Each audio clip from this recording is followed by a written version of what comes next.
New York city का नया mayor Zohran Mamdani एक 34 साल का इंडियन ओरिजिन लीडर जिसे लेकर दुनिया भर में चर्चा है। लेकिन सवाल ये है, क्या इसकी जीत का इंडिया पर कोई इम्पैक्ट पड़ेगा?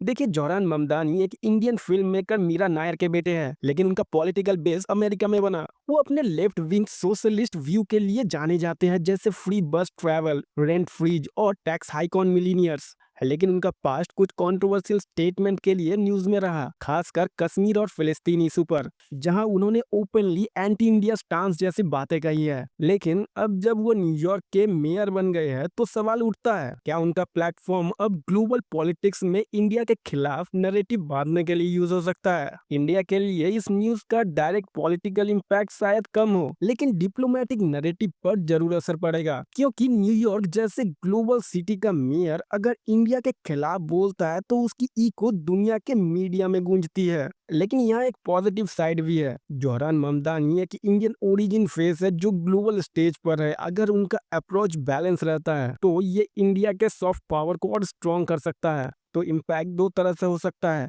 अगर ममदानी अपने ओल्ड स्टेटमेंट को रिपीट करते हैं तो डिप्लोमेटिक फ्रिक्शन बढ़ सकता है, पर अगर वो अपने इंडियन रूट्स और ग्लोबल रिस्पॉन्सिबिलिटी को समझते हैं तो उनका टेन्योर एक ब्रिज बन सकता है, कॉन्फ्लिक्ट का नहीं, कन्वर्सेशन का।